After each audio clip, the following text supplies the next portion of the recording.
Lord परमेश्वराच्या नावाला धन्यवाद मागूया. आपण प्रकटीकरण याचा 13वा अध्याय आपण शिकत होतो. 13वा अध्याय अँटिक्राइस्ट, स्पिरिट ऑफ अँटिक्राइस्ट बद्दल शिकत होतो. तो अँटिक्राइस्ट हा जो आहे हा मागच्या वेळेसच आपण पाहिलं. स्पिरिट ऑफ अँटिक्राइस्ट या ख्रिस्त विरोधकाचा आत्मा आपण पाहिलेले. नंबर 1 आपण पाहिलेले की येशूचं वचन, या येशूबद्दल ज्या लोकांना माहिती आहे त्या लोकांमधूनच अँटिक्राइस्ट येणार आहे. म्हणजे ह्या अशा लोकांमधून येणार नाही ज्यांना येशूबद्दल माहीत नाही आहे. ज्यांना येशूबद्दल माहिती आहे अशा संस्थेमधून, या अशा गोष्टीमधूनच तो अँटिक्राइस्ट येणार आहे. नंतर आपण पाहिलं अँटिक्राइस्ट हा येशू देव जी म्हणजे तारणारा म्हणून नकार देणार आहे. तो क्रॉस, या त्याचं रक्त आहे, या पाप क्षमा आहे, ह्याबद्दल काय करणार आहे, ह्याचं जे सत्य आहे ते नाकारणार आहे. कारण अँटिक्राइस्ट नीट बघा, अँटिक्राइस्ट हा ख्रिस्ताचा विरोधक असला तरी तो ख्रिस्ताच्या ऐवजी बसणार आहे. अरे यार, स्वतःला मसीहा म्हणवणारा, स्वतःला देव म्हणवणारा, स्वतःला तो देव आणि पुत्र ह्याचं रिलेशन नाकारणार आहे.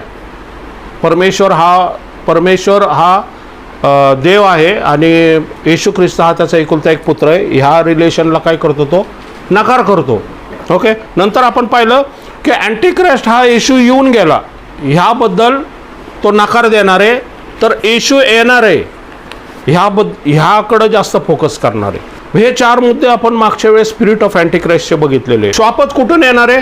समुद्रातून वर येणार आहे. समुद्र म्हणजे जगातून वर येणार आहे. आता जे श्वापद आहे हे समुद्रातून वर येते आणि त्याला काय आहे, 7 डोके आणि काय आहे, 10 शिंग आहे. पण त्याच्या डोक्यावरती काय आहे, देवनिंदात्मक नाव आहे. देवनिंदात्मक नाव याचा अर्थ तो स्वतःला देव म्हणवतो, तो स्वतःला मसीहा म्हणवतो आणि देवाच्या मंदिरात बसण्याचं, या पापाची क्षमा करण्याचं अधिकार तो काय करतो, स्वतःकडे घेतो. म्हणून त्याला म्हटलेले देवनिंदात्मक. ओके. पण ह्या श्वापद जो आहे, श्वापद हे पृथ्वीवरती अस्तित्वात असलेला व्यक्ती आहे. तर त्याच्या पाठीमागं आध्यात्मिक शक्ती कोण आहे? अजगर. अजगर हा सैतान आहे, श्वापद हा व्यक्ती आहे. अँटिक्राइस्ट कोण आहे? व्यक्ती आहे जो स्वतः मसीहा म्हणवणार आहे. बरोबर. आपण मागच्या वेळेसच पाहिलं, योहान काय म्हणतो, अनेक ज्याला म्हणतो ना ख्रिस्त विरोधक पृथ्वीवरती आलेले आहेत, या येऊन जाणार आहेत. पण शेवटच्या काळी एक ठराविक ख्रिस्त विरोधक येणार आहे ज्याच्याबद्दल योहान आपल्याला जागरूक करत आहे. म्हणजे तो म्हणतो की शेवटच्या काळी एक असा ख्रिस्त विरोधक येणार आहे जो ह्या सगळ्या ख्रिस्त विरोधकापेक्षा मोठा असणार आहे आणि तो संपूर्ण जगावरती राज्य करणार आहे. म्हणजे प्रत्येक ख्रिस्त विरोधकाच्या पाठीमागं सैतानी ताकद असते. पण विशेष करून ह्या ख्रिस्त विरोधकाला, या अँटिक्राइस्टला सैतानाने काय दिलेले, आपलं शक्ती दिलेले. म्हणजे तो चिन्ह चमत्कार करणार आहे, अनेक चिन्ह चमत्कार करणार आहे तो. म्हणजे केवळ शारीरिक चिन्ह चमत्कार नाही तर तो नैसर्गिक पण चिन्ह चमत्कार करेल. तो कदाचित समुद्रावर पण चालू शकल, तो अग्नी पण आकाशातून पाडू शकल, तो वाऱ्याला पण आडू शकल. म्हणजे अनेक चिन्ह चमत्कार तो करू शकतो. बरोबर. ही शक्ती त्याला अजगराने दिलेली. म्हटलं अजगरचा उल्लेख आहे तिथं. दुसरं वचन सांगते त्याने आपलं आसन दिलं. आसन काय आहे? पृथ्वी, वैभव आणि सत्ता. अधिकार म्हणजे काय, त्याला काय, तो नाशाचा पुत्र आहे. वचन काय सांगते की जितक्यांनी येशूला आपला तारणारा म्हणून स्वीकार केलेला आहे त्यांना देवाची मुलं होण्याचा अधिकार देवाने दिलेला आहे. Praise the Lord. तसंच नाशाचा पुत्राला अधिकार कोण देणार आहे? अजगर. अजगराने त्याला काय दिलेलं आहे? अधिकार दिला. अधिकार याचा अर्थ काय दिलेला आहे त्याला, की तो मिरेकल करू शकतो, चिन्ह चमत्कार करू शकतो. आणि वचन सांगते की सत्ता, वैभव तो उपभोगू शकतो. त्याच्या पाठीमागं सैतानी सामर्थ्य काम करणार आहे. हा अधिकार त्याला सैतानापासून मिळालेला आहे. तुम्हाला हे कळणं गरजेचं आहे. जर ध्यानधारणा ही आकाशात जाते, वातावरणामध्ये जाते, पण त्या वातावरणामध्ये प्रत्येक चांगलेच आत्मे काम करतात असे नाही आहे. त्याच्यामध्ये अशुद्ध आत्मे पण काम करतात. आणि ते अशुद्ध आत्मे काम करतात, याचा अर्थ केवळ देवाचेच आत्मा अट्रॅक्ट होत नाही. जर तुम्ही तुमच्या वेगळ्याच नावाने जर कोणाला बोलवलं तर वेगळेच आत्मे काम करायला येणार. जर येशूच्या नावाने बोलवलं तर येशूचा आत्मा, पवित्र आत्मा, जसं आपण म्हणत होते, उतरा उतरा, हे रू हे पाक उतरा. रू हे पाकला बोलवत होतो आपण, बरोबर आहे ना. तर पाकाचा आत्मा म्हणजे पवित्र आत्मा, पाक म्हणजे पवित्र, पवित्र आत्मा उतरून येणार इथं. आपण ज्या मुखातून ज्या आत्म्याला बोलवतो तो आत्मा येतो आणि तो आत्मा काम करतो. तसंच ज्यावेळेस तुम्ही ध्यानधारणा करता, ज्या आत्म्याला तुम्ही बोलवता, जर तो आत्मा तुम्हाला माहीत नाही आहे, तो आत्मा जर तुम्हाला त्याचं सत्य माहीत नाही आहे, तर अनेक अशा आत्मे जे येतील आणि तुमच्या विचार कल्पनाचा ताबा घेतील आणि पहिल्यांदा तुम्हाला ते चांगल्या चांगल्या गोष्टीने, या सामर्थ्याने, या चांगल्या ज्ञानाने, चांगल्या गोष्टीने तुम्हाला भारावून टाकतील. पण जसं तुम्हाला त्याची काम करायची ज्यावेळेस सवय होईल, तेव्हा एक अमेरिकेमध्ये एक मोठा प्रॉफिट आहे देवाचा, तो सांगत होता की ज्यावेळेस तो लहान होता त्यावेळेस त्याने कर्स तो बोलायचा आणि मग सैतानी शक्तीबरोबर तो काम करायला लागला. ज्यावेळेस त्याचं रात्री झोपत असताना तो ज्यावेळेस तो प्रार्थना करायचा त्यावेळेस सैतान प्रगट व्हायचा आणि सैतान त्याच्याबरोबर वार्तालाप करायचा. आणि सैतान वार्तालाप केल्यावरती सैतान म्हणायचा, माझ्या कामासाठी जर तू आपला जीव दिला तर मी माझ्या कामासाठी तुझा उपयोग करेन. आणि मग तो म्हणतो की मग त्याच्याकडून मला सामर्थ्य मिळायचं आणि मी पृथ्वीवरती अनेक लोकांची भविष्यवाणी सांगायचो, अनेक आजार बरे करायचो, अनेक लोकांच्या जे काय गुप्त गोष्टी आहेत त्या मी जाणून घ्यायचो. लोकांच्या पाठीमागं मी जर प्रार्थना केली तर लोक श्रीमंत व्हायचे, आशीर्वादित व्हायचे. आणि अशा प्रकारे तो मोठा प्रॉफिट होता, पण तो सैतानी आत्म्याकडून प्रॉफिट होता. कळतंय तुम्हाला. आणि तो म्हणायचा, मी प्रार्थना करत असताना मी अनेक लोकांच्या घरामध्ये इंडिव्हिज्युअल माझा आत्मा जाऊन अनेक लोकांच्या घरामध्ये जाऊन मी त्या घरामधल्या गोष्टी मला दिसायच्या, या मला कळायच्या. म्हणजे त्याचा आत्मा बॉडी घरामध्ये, पण आत्मा हा दुसऱ्यांच्या घरामध्ये जाऊन तो तिथल्या गोष्टी पाहायचा. पण तो म्हणायचा आमच्या शेजारी एक कुटुंब होतं आणि ते कुटुंब जे आहे ख्रिश्चन होतं आणि ते कुटुंबाच्या घरामध्ये मला जाणंच जमायचं नाही, कारण ते कुटुंब अन्य भाषेमध्ये प्रार्थना करायचं. आणि त्या अन्य भाषेमध्ये प्रार्थना केल्यावरती म्हणे मी त्या घराच्या दरवाजामध्ये गेलं तर मला ते असा फोर्स ढकलून द्यायचा की माझा आत्मा त्यामध्ये शिरायचाच नाही, मला चटके बसायचे. मग मला वाटायला लागलं, मी शोध घ्यायला लागलो की असं काय ह्या आत्म्यामध्ये आहे की जो आत्मा हा माझ्यामध्ये असलेल्या आत्म्यापेक्षा मोठा आहे. मग तो शोध करत असताना मग त्याला ख्रिस्ताचा शोध लागला आणि मग तो ख्रिस्ताचा फॉलोवर झाला. आणि मग अनेक गोष्टी त्याने उघड केल्या. म्हणजे सांगायची गोष्ट की आजगर या सैतान तुम्हाला ताकद देतो, मिरॅकल करण्याचं सामर्थ्य देतो, सत्ता देतो, सामर्थ्य देतो, पण तो तुम्हाला शेवटी नाशाकडे नेतो.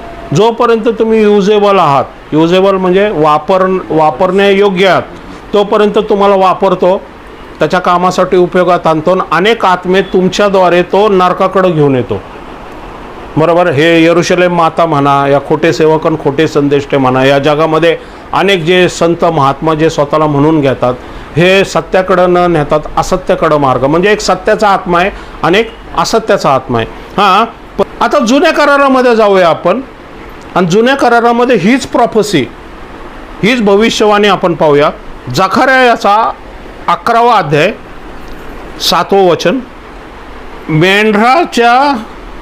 कुठल्या मेंढरांना चारलं? दुबळ्या मेंढरांना चारलं, असं वचन सांगते ते. ओके, हां, पुढं. मी 2 काठ्या घेतल्या. आता परमेश्वर म्हणतो मी काय घेतल्या? 2 काठ्या घेतल्या. ओके, स्टिक ज्याला म्हणतोय. हां, एकीचं नाव रमणीयता असे ठेवले. एकीचं नाव काय आहे? रमणीयता. काठ्या कसल्या आहेत? 1-2 काठ्या आहेत. एकीचं नाव काय? रमणीयता. रमणीयता याचा अर्थ इंग्लिशमध्ये फेवर दिलेले. बरोबर आहे. फेवर याचा अर्थ उपकार. या ब्युटी काय काय KJV बायबलमध्ये त्याला सौंदर्य पण म्हटलेले, बरोबर आहे. म्हणजे एक काठी काय आहे, उपकार किंवा सौंदर्यामध्ये. हां, दुसरीचे नाव बंधन असे ठेवले. दुसरीचं नाव काय आहे, बंधन. सर्व राष्ट्राबरोबर करावा. बरोबर आहे ना. सर्व राष्ट्राबरोबर, या सर्व जगाबरोबर करावा. तर काय केलं त्यांनी, परमेश्वराने उपकार म्हणा, या जी प्रीती म्हणा, या सौंदर्याची जी काठी होती ती त्याने काय केली, मोडली. Praise the Lord. बरोबर. हां, त्याचे मोडून तुकडे केले. त्या दिवशी ती मोडली तेव्हा ज्यांनी माझे ऐकले होते असे त्या कळपात असलेले अतिशय दुबळे समजले की. हां, ज्या दिवशी ती मोडली काठी, ज्या दिवशी ती मोडली त्यावेळेस त्या कळपामध्ये असलेले, बरोबर आहे ना. काठी म्हणजे काय, मेंढपाळ. बरोबर आहे ना. ज्या दिवशी ती काठी, कारण काठी कोणाच्या हातात असते, मेंढपाळाच्या हातात असते. बरोबर आहे ना.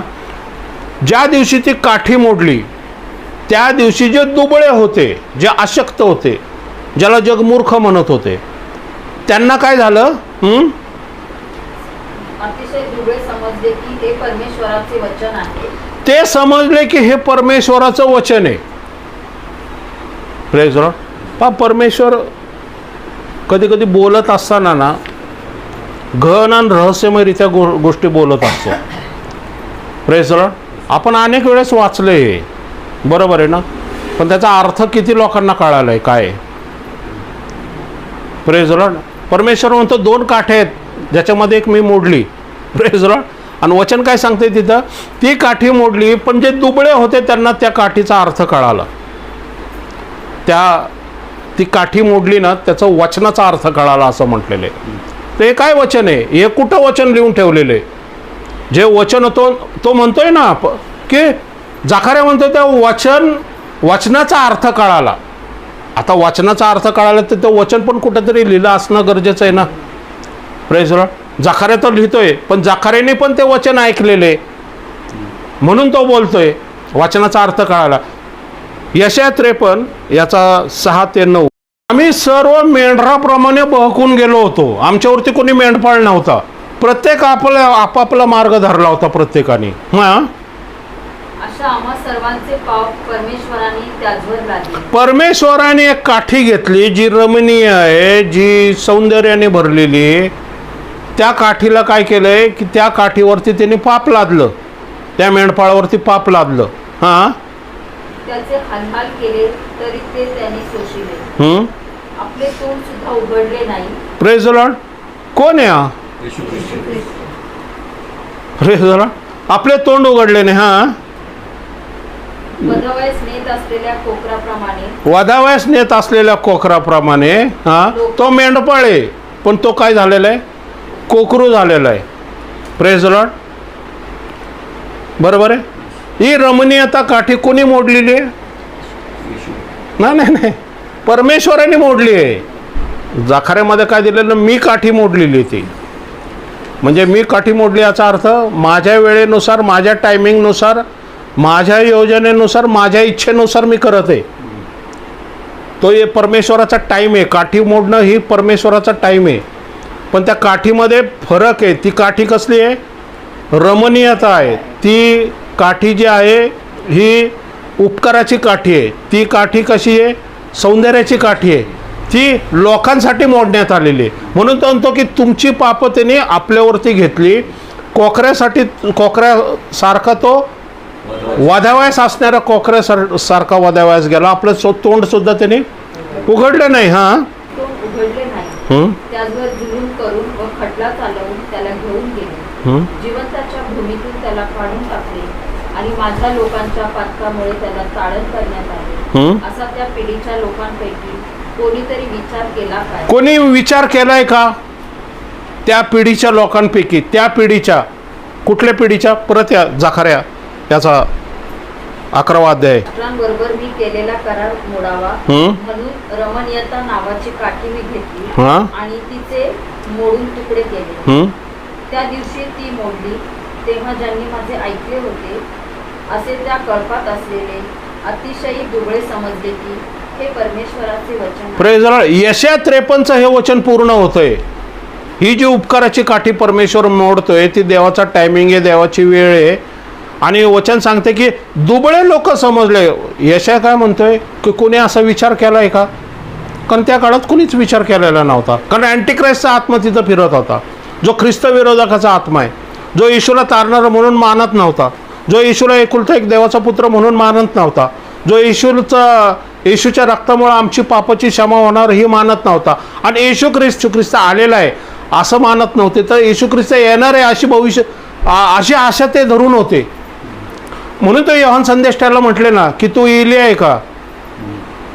योहान संदेष्टा म्हटला मी नाही. मग ते म्हटले योहान संदेष्टा जर एलिया नाही याचा अर्थ हा तारणारा नाही आहे. मालाखीचं आपण मागच्या वेळेसच बघितलं की मालाखीने लिहिलेलं आहे शेवटच्या काळामध्ये की मसीहा येण्याच्या आधी काय होणार आहे? एलिया येणार आहे. Praise the Lord. एलिया तर येणार आहे, मसीहा येण्याच्या आधी एलिया येणार आहे, बरोबर. पण एलिया आल्यानंतर मसीहा जो येणार आहे ना तो मसीहा म्हणून येणार आहे. तो प्रभूंचा प्रभू आणि राजांचा राजा म्हणून येणार आहे. मसीहामध्ये दोन फरक आहे. एक तारणारा म्हणून आहे आणि एक राजांचा राजा आणि प्रभूंचा प्रभू आहे. तारणाऱ्याचं काम काय आहे? जे यशाने सांगितलं आत्ता, वादाव्यास नेत असलेल्या कोकऱ्याप्रमाणे वादला गेला, आपलं तोंडही उघडलं नाही, आमच्या पापाची क्षमा व्हावी म्हणून त्यांनी तो क्रूसखांब घेतला. हे पहिलं त्याचं काम आहे. दुसरं काम आहे तो 1000 वर्ष राज्य करणार आहे, हे त्याचं दुसरं काम आहे. दुसऱ्या कामात एलिया येणार आहे. पण पहिल्यांदा तुमच्या पापाची क्षमा व्हावी तर मग तुम्ही राज्यात येताल ना. जर पापाची क्षमा नाही झाली तर तुम्ही राज्यात कशी येताल? Praise the lord. क्वालिफाय तर व्हायला पाहिजे ना तुम्ही पहिल्यांदा, बरोबर आहे ना. हां, 11 वाचा. दुबळे ते त्या दिवशी ते मोडले तेव्हा ज्यांनी माझे ऐकले होते असे ते कळपास असलेले अतिशय दुबळे समजले की हे परमेश्वराचे वचन आहे. मग मी त्यास म्हणालो, तुम्हास बरे दिसले तर मला माझे वेतन द्या. तुम्हास बरे दिसले तर मला काय करा? वेतन द्या, असं परमेश्वर म्हणतोय. परमेश्वर म्हणतो मी काठी मोडणार आहे. तुम्हास बरे दिसले तर वेतन द्या. Praise the Lord. हां, किती सुंदर लिहिलेले. हे जर त्या स्तराला जर आपण गेलो ना, ऐकलो ना, हे अद्भुत आहे. हां, वाचा. नाहीतर जाऊ द्या. तेव्हा त्यांनी मला माझे वेतन 30 रुपये तोडून दिले. हां, वेतन किती दिले? 30 रुपये. हां. परमेश्वर मला म्हणाला, त्यांनी जे माझे भारी मोल ठरविले ते कुंभारापुढे फेकून दे. तेव्हा ते 30 रुपये घेऊन मी परमेश्वराच्या मंदिरात कुंभारापुढे फेकून दिले. Praise the Lord. कधी घडले?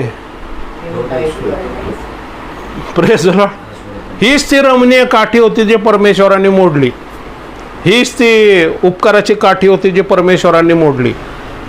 पण इस्रायल राष्ट्राने ओळखलं नाही. वचन सांगतं की कोणी विचार केला, कानाने ऐकलं नाही, डोळ्याने जे पाहिलं नाही ते परमेश्वराने आपल्या तारणासाठी परमेश्वराने योजिलं आणि त्यांनी त्याच्या इच्छा योजनेप्रमाणे केलं. पण जे दुबळे होते त्यांनी काय केलं? ते ऐकलं. Praise the Lord. बरोबर. हां, पुढं परमेश्वर म्हणतो जर पहिल्या काठीचं जर तुम्ही जे व्हॅल्यू केली नाही, या पहिल्या काठीवरती जर विश्वास ठेवला नाही तर एक दुसरी काठी पण त्याच्या मागे येणार आहे. Praise the Lord. परत वाचा ते 14 वचन. 14. मग यहुदा व इस्रायल याचे बंधुत्व मोडावे म्हणून मी बंधन नावाची माझी दुसरी काठी मोडली. बंधन नावाची काय केलेले? दुसरी काठी मोडलेली. Praise the Lord. दुसरी काठीचं नाव काय? बंधन. बरोबर. बंधन याचा अर्थ बॉन्डिंग, या बांधलं जाणं, बरोबर आहे ना. पहिल्या काठीचं जर तुम्ही मोल केलं नाही तर दुसरी काठी त्याच्या पाठीमागे येणार आहे. ओके. हां. परमेश्वर मला म्हणाला, जाऊन पुन्हा एखाद्या मूर्ख मेंढपाळाची आवते घे. मूर्ख मेंढपाळाची आवती घे. दुसरा मेंढपाळ कसा आहे? मूर्ख आहे तो, युजलेस आहे. Praise the Lord. त्याच्याकडे हत्यार आहेत. आवती घे म्हटलेले. पहिल्या मेंढपाळाकडं हत्यार नाही आहेत, दुसऱ्या मेंढपाळाकडं हत्यार आहेत.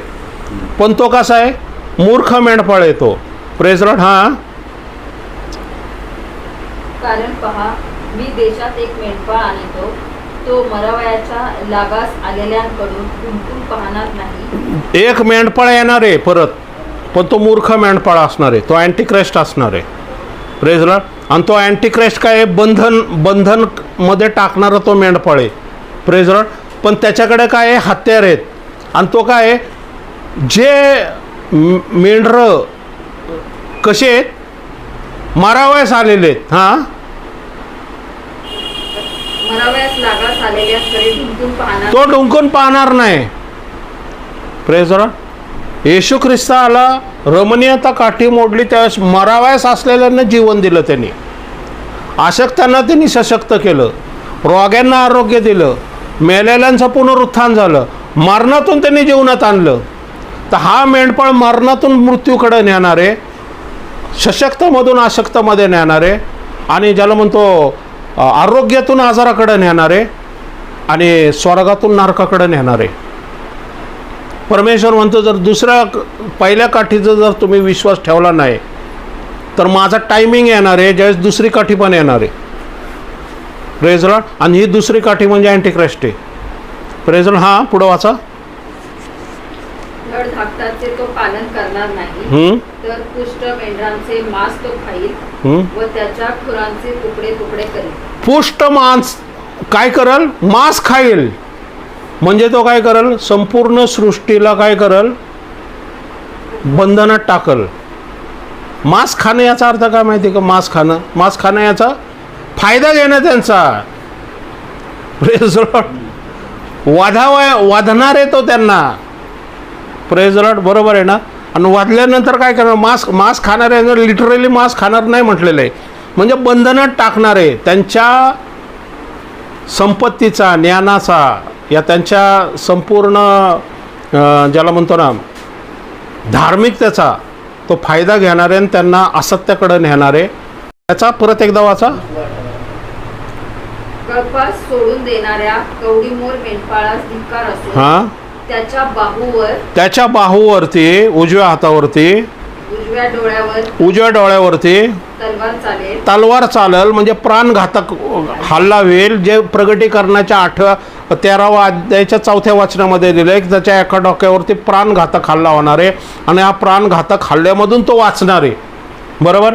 आणि हा पण येशू ख्रिस्त देवाचा एकुलता एक पुत्र असून सुद्धा त्याला परमेश्वराने वाचवलं नाही. परमेश्वर म्हणतो, मी त्याला मरू दिलं, मला काय वेतन असेल ते द्या. ते कुंभारापुढे टाकण्यात आलं म्हटलेले. कारण येशूच्या मरणाच्या द्वारेच वचन सांगते की त्याच्या रक्ताच्या द्वारेच आमच्या पापांची क्षमा होणार होती, आणि त्याचा देह आमच्यासाठी आरोपला गेला की आम्हाला सार्वकालिक जीवन मिळावं. Praise Lord. पण जो खोटा संदेश, जो अँटिक्राइस्ट आहे, त्याच्या शरीराचा परमेश्वराला काहीच उपयोग नाही आहे. Praise Lord. मग परमेश्वर का होऊ देतोय हे? संपूर्ण सैतानी राज्य आहे ना पृथ्वीवरती. मग सैतानी राज्य असून अँटिक्राइस्टवरती एका डोक्यावरती हल्ला का होतोय? कशाला होतोय हल्ला? सैतान रोखू शकत नाही का? हल्ला व्हायचं कारण काय? परमेश्वराच्या योजनेप्रमाणे घडतंय. हा म्हणतो, माझे हे तुमच्यामुळं मी सहन केलेलं आहे, तुमच्यामुळं माझ्यावरती अटॅक झाला आहे, मी जे भोगलंय त्याच्यामुळं तुमच्या पापाची क्षमा होणार आहे, माझ्यामुळं तुम्हाला सार्वकालिक जीवन मिळणार आहे. तो त्याचा क्रूस खांबे जणू काय, पण तो तरी जिवंत आहे. जिवंत ठेवणारे परमेश्वर त्याला. हे रक्तच आहे, म्हणून ते रक्त जे आहे अँटिक्राइस्टचं रक्तच तो दाखवणार आहे. सैतान पण सेम स्ट्रॅटेजी करणार आहे. या 13:4 मध्ये अजगराने कोणाला अधिकार दिलेला आहे? श्वापदाला अधिकार दिलेला आहे. बरोबर आहे. काठी कोण मोडतोय? परमेश्वर मोडतोय. बरोबर. म्हणजे परमेश्वराने कोणाला सूट दिलेली आहे? अजगराला सूट दिलेली आहे, अँटिक्राइस्टला सूट दिलेली आहे. कारण ही काय 13व्या अध्यायातली ही काठी कुठली आहे? बंधन नावाची काठी आहे.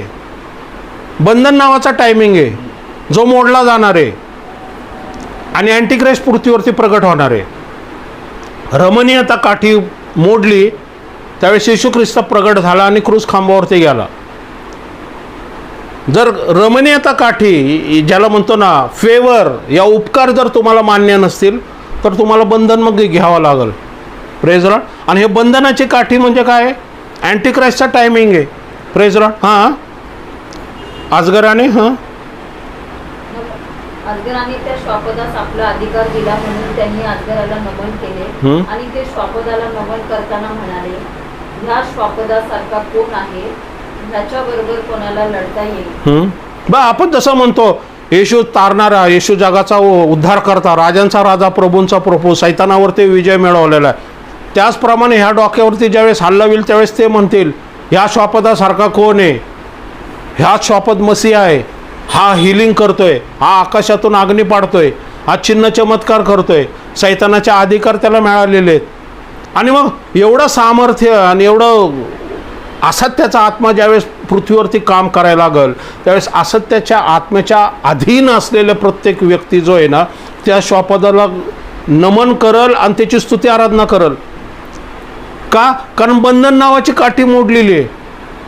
जर तुम्हाला येशू नको तर बराब्बा ठेवलेला आहे परमेश्वराने, म्हणजे जगासाठी बराब्बा आहे. मग या तर येशूचा स्वीकार करा, नाही तर बराब्बाचा स्वीकार करा. ही चॉईस देवाची नाही आहे. देवाची चॉईस ऑलरेडी देवाने निवडलेली आहे. देवाने तारणारा म्हणून पाठवलेलं आहे येशू ख्रिस्ताला.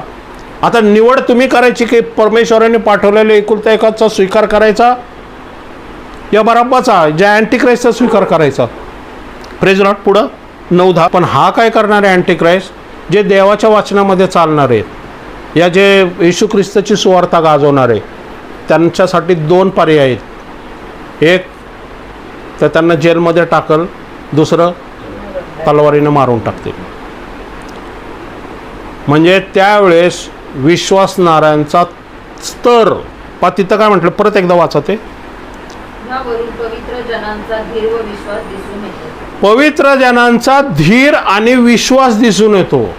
विश्वास आधी नाही आहे, धीर आधी लिहिलेलं आहे.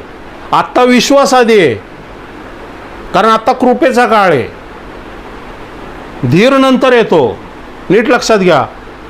आजार झाला, 1 महिना झाला, 2 महिने झाले, 6 महिने झाले, आजार जायलाच तयार नाही, काही सिस्टीममध्ये फंक्शनच दिसत नाही, कुठल्याही औषधाने काही परिणामच होत नाही, त्यावेळेस विश्वास नाही टिकणार तुमचा. तुम्हाला धीर लागतो. धीरानंतर सहनशीलता असते. Praise Lord. बरोबर. हे का टप्प्याटप्प्याने परमेश्वर करत असतो की कदाचित तुम्हाला हे परमेश्वराचं बनवलेलं पात्र ठेवलेलं असतं. तुम्ही साक्षीचं पात्र असतात. या तुमच्या जीवनामध्ये परमेश्वर अशा काही गोष्टी घडवून आणणार असतो की ज्याच्याद्वारे परमेश्वर त्याचा गौरव करण्याची, त्याची साक्ष तुमच्यामधून उत्पन्न करायचा प्रयत्न करत असतो. योबाला का परमेश्वराने निवडलं? तो नीतिमान होता. तो नीतिमान असून त्याची परीक्षा का घेण्यात आली? कारण आज आपण योबाबद्दल वाचतोय त्यावेळेस आपण म्हणतो बाबा योबासारखी परीक्षा आपली नाही आहे. त्या काळात योब असून सुद्धा त्याने विश्वास ठेवला, पण विश्वासाच्या पलीकडे होता तो. 10 मुलं मरणं एका रात्रीत सोपं नाही आहे. धनसंपत्ती जाणं, संपूर्ण घरादाराचा नाश होणं सोपं नाही आहे. विश्वास टिकून राहणं. देवा मी नित्य नियमाने सकाळी उठून तुझ्या मंदिरात येतो, तुला यज्ञ अर्पण करतो, विश्वासाने मी सर्व गोष्टी करतो, एका रात्रीत माझी 10 मुलं मारतोस असं म्हणू शकला असता. बरं ते जाऊ द्या. आधी अजून त्यापेक्षा भयानक काय की स्वतःच्या अंगावरती फोडा येतात. ते त्याला लोक म्हणतात ते तू पाप केलेलं आहे. त्याची बायको तर अजून म्हणते की परमेश्वराला दोष दे, शाप दे आणि मरून जा. म्हणजे स्वतःची बायको सुद्धा त्याच्या विरुद्ध गेलेली आहे. म्हणजे अशा भयंकर परिस्थितीमध्ये तुमचा विश्वास काम करू शकणार नाही. धीराच्या पुढची जी सहनशीलता आहे ती सहनशीलता परमेश्वर दाखवतो. जर परमेश्वराने योबाला का निवडलेले की काही गोष्टी तो योबाला दाखव म्हणून जे पहिले जे अध्याय आहे ना, 1 आणि 2 अध्याय, त्यामध्ये योबाचा त्रास दिसतोय. पण मधले जे अध्याय आहेत ते परमेश्वराचे अध्याय आहेत. ते जे ते कॉन्सन्ट्रेशन करणं महत्त्वाचं आहे. आणि मोस्टली 39 आणि 40वा अध्याय परमेश्वर त्याला प्रगट होऊन जे दाखवतं ना ते वाचत जावा तुम्ही, की परमेश्वर म्हणतो मी कोण आहे हे 39-40 लपलेले. Praise Lord. की तो दाखवतो परमेश्वर की ते ह्या गोष्टी तुला समजाव्या म्हणून तुला ह्या प्रसंगातून मी नेते. आणि हे नेतोय ते आज आपण वाचतोय त्यावेळेस आपल्याला सुद्धा कळतं की परमेश्वर कोण आहे आणि परमेश्वर योबाद्वारे कशा प्रकारे कार्य करतो. तुमची आज किती जरी कठीण परिस्थिती असेल, किती जरी प्रॉब्लेमॅटिक परिस्थिती असेल, किती जरी भयंकर परिस्थिती असेल ना, काळजी करू नका. आपण योबाच्या काळात नाही, आता आपण येशूच्या काळात आहोत. ती रमणीयता काठी तिने ऑलरेडी मोडलेली आहे की तुम्हाला मला आशीर्वाद प्राप्त व्हावे, तुम्हाला आम्हाला प्रत्येक प्रसंगातून मुक्तता मिळावी, सैतानाच्या प्रत्येक हातेराविरुद्ध तुम्ही लढू शकता, चालू शकता, त्याच्यावरती विजय होऊ शकता. वचन सांगते जे काही तुम्ही पृथ्वीवरती बांधताल ते स्वर्गात बांधलं जाईल आणि पृथ्वीवरती जे काही मोकळे करता. पण पेत्राला म्हणतो स्वर्गाच्या किल्ल्या मी तुला देईल. पेत्राला नाही म्हणतो, तो तुम्हाला मला म्हणतोय. स्वर्गाचे किल्ले कोणाकडे आहे माहिती का? आत्ता आपल्याकडे. स्वर्गाचे किल्ले आपल्याकडे, पण आपल्यालाच माहीत नाही की उघडायचं कसं. स्वर्गाच्या किल्ले जे आहेत ना हे तुमच्या मुखामध्ये लपलेले आहे, तुमच्या वचनामध्ये लपलेले आहे. तुम्हाला जो अधिकार दिला ना त्या अधिकारामध्ये त्या स्वर्गाचे किल्ले लपलेले आहेत. ज्यावेळेस तुम्ही मुखाने घोषित करता, तोंडाने ज्यावेळेस तुम्ही वचन विश्वासाने घोषित करताना त्यावेळेस देवदूत ॲक्टिवेट होतात. तुम्ही फ्लो ऑफ एनर्जी आहात. देवाच्या आत्म्याचं अग्नी म्हणजे तुम्ही आहात. म्हणून ज्यावेळेस आलो इथं, जसं काय एखादा सेवकान संदेष्टा येतो ना त्याच्याबरोबर अग्नीच घेऊन येत असतो, परमेश्वराचं सामर्थ्य घेऊन असतो. एक एनर्जी येते त्या जागेमध्ये, एक पवित्र आत्म्याची ऊर्जा उतरून येते. Praise Lord. परमेश्वराचा सेवक ज्यावेळेस पुलपिटवर उभा राहतो ना एक प्रकारचा अग्नीचा वर्ष येतो. माणसांच्या आत्मे असे प्रखररित्या आहे ना अग्नीने काय होतात, धगधगतात परमेश्वराप्रित्यर्थ. Praise Lord. पण अद्भुत वचन आहे हे वचन. अँटिक्राइस्टचा काळ काय येणार आहे पहा. आज जगामध्ये जे काही चाललंय, ट्रम्प जो करतोय, मी मागच्या वेळेस तुम्हाला 6 महिन्यापूर्वीच म्हटलेलं आहे की हा ट्रम्प मागं हटणार आहे. तुम्हाला म्हटलं नाही इस्रायलच्या पाठीमागं हा उभा राहणार नाही, तो राहू शकणार नाही वचनानुसार, तो निघून जाणार आहे. पण अशा काळात आता इस्रायल एकटं पडलाय. Praise Lord. ट्रम्पनी त्याला सोडून दिलेले. आता त्याला ना घरका ना घाटका असं झालेला आहे तो. पण त्यांनी ह्या स्टेपला, कारण त्यांनी पूर्ण भिस्त अमेरिकेवरती ठेवली. त्याला वाटलं की अमेरिका इराणवरती हल्ला करेल आणि मग इराणला आपण नेस्ताभूत करू आणि मग आपला जो शत्रू हा नाहीसा झाला तोपर्यंत मी लेबनन, सिरिया वगैरे सगळं काय कॅप्चर करेल. ऑलरेडी त्याने गाजा तर आपल्याकडं घेतलेली, लेबनन पॅलेस्टाईन घेईल मी, सिरियामध्ये घुसल. तोपर्यंत हा बाबा त्यांना मदत करणारा जो इराण आहे ह्यालाच नाहीचं केलं की मग आमचा कुठला शत्रू राहणार नाही. नेतन्याहू स्वतःच्या डोक्याने चाललाय. तो परमेश्वराची मदत घेण्याच्या ऐवजी तो कोणाची मदत घेतोय? ट्रम्पची मदत घेतोय. देवाने परमेश्वराने ट्रम्पला निवडलेलं आहे, नाही असं नाही आहे, पण त्याची निवड म्हणजे तो काही शुद्ध पवित्र देवाच्या योजनेप्रमाणे चालणारा. नबूकदनेजर काय देवाच्या नबूकदनेजर वचन सांगतं की मी नबूकदनेजर हा माझा हातोडा आहे म्हणतोय परमेश्वर. त्याला सेवक म्हणतो. परमेश्वर म्हणतो तो माझा सेवक आहे. का? कारण 400 वर्षे हे लोक बालच्या मूर्ती, आशेरच्या मूर्ती, ते आकाश तारागंगाच्या मूर्ती, तमूसच्या मूर्ती ह्याच्या पाठीमागं लागलेल्या. परमेश्वरानं तो माझं मंदिर जे माझा सेवक दावीद ह्याने ज्याला बांधण्यासाठी सर्व उपलब्ध केलं आणि शल्मोनाने ते बांधले, ह्या मंदिरापेक्षा त्यांना अन्य देवाची उपासना करण्यामध्ये जास्त इंटरेस्ट होता. परमेश्वर म्हटलं मी तुमच्या पुढे हात पसरले, विनंती केली, माझे सेवकांना संदेश पाठवले, तरी तुम्ही काय केलं? माझा अव्यय केला. तर परमेश्वराने काय केलं? नबूकदनेजराला पाठवलं, ये बाबा तू आणि 70 वर्ष यांना गुलामगिरीत घेऊन जा. त्यांना वाटलं की मंदिर आम्हाला वाचवल. परमेश्वर म्हटलं नबूकदनेजरला हे मंदिर उद्ध्वस्त करून जाळून टाक. परमेश्वराने होऊ दिलं. का? मंदिरामध्ये देवाचं अस्तित्व नाही आहे, माणसाच्या अंतःकरणामध्ये देवाचं अस्तित्व आहे. Praise Lord. तो म्हणतो ना, शाऊलाला म्हणतो की यज्ञापेक्षा जो आहे ना आज्ञापालन योग्य आहे.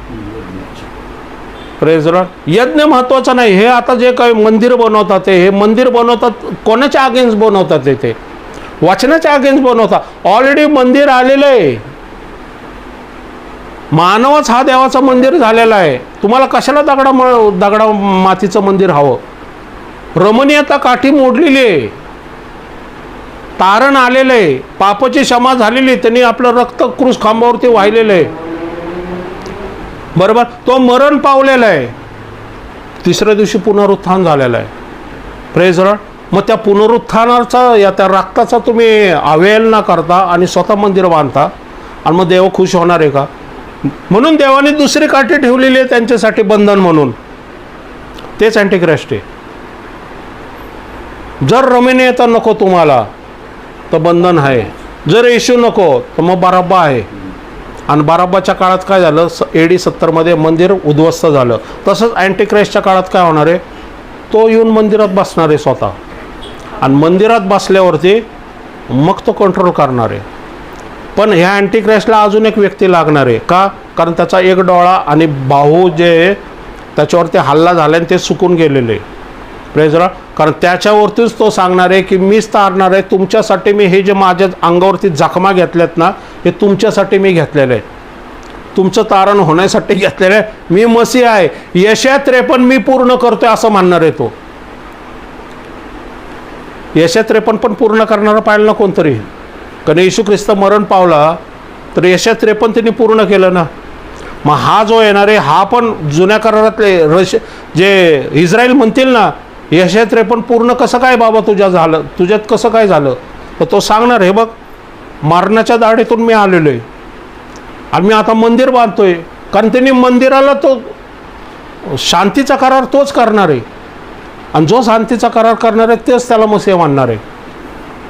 Praise Lord. आता इस्रायल एकटं पडलं आहे, नीट लक्षात घ्या. आत्ताच्या इथून पुढच्या घडामोडी खूप सेन्सिटिव्ह आहे आणि खूप ज्याला म्हणतो ना रहस्यमय असणार आहे. आता या इस्रायलच्या पाठीमागं आता अँटिक्राइस्टचा वावर तुम्हाला दिसल, कारण तो एकटा आहे. आणि असंच होण्यासाठी देवाने ट्रम्पला निवडलं की त्यांनी पूर्ण भिस्त ट्रम्पवरती टाकावी आणि ट्रम्पने ऐन वेळेस छू व्हावं आणि हा एकटा पाडावा. पण आज इस्रायल राष्ट्राने संपूर्ण जगाचं शत्रुत्व ओढून घेतलेलं आहे. का? कारण हल्ला झाला ट्रम्पचा कमी आणि इस्रायलचा जास्त फोर्स होता. पण त्या हल्ल्यामुळं काय झालेलं आहे? तेलामुळं, महागाईमुळं सगळं जग त्रस्त झालेलं आहे. सगळं जग नावं ठेवतं पण बोलू शकत नाही. का? कारण ट्रम्प हे कोण त्याच्या विरुद्ध बोलणार? रशिया बोलत नाही, चायना बोलत नाही. बघा ना, मोठे मोठे राजे पण बोलत नाही, सगळं शांत आहे. कारण तो जगाचा हातोडा आहे, देवाच्या योजनेप्रमाणे आलेला. का? कारण बंधन येणार आहे. आता कृपेचा काळ लवकरच संपतोय आणि महासंकटाचा काळ चालू होणार आहे. Praise Lord. म्हणून आत्ता रमणीयता ज्यांनी स्वीकार केला ते स्वर्गारोहण होऊन नाहीसे होतील, आणि मग ज्यांनी स्वर्गारोहण होऊन नाहीसे होतील त्याच्यानंतर मग बंधन येणार आहे. Praise Lord. आपण प्रार्थना करू.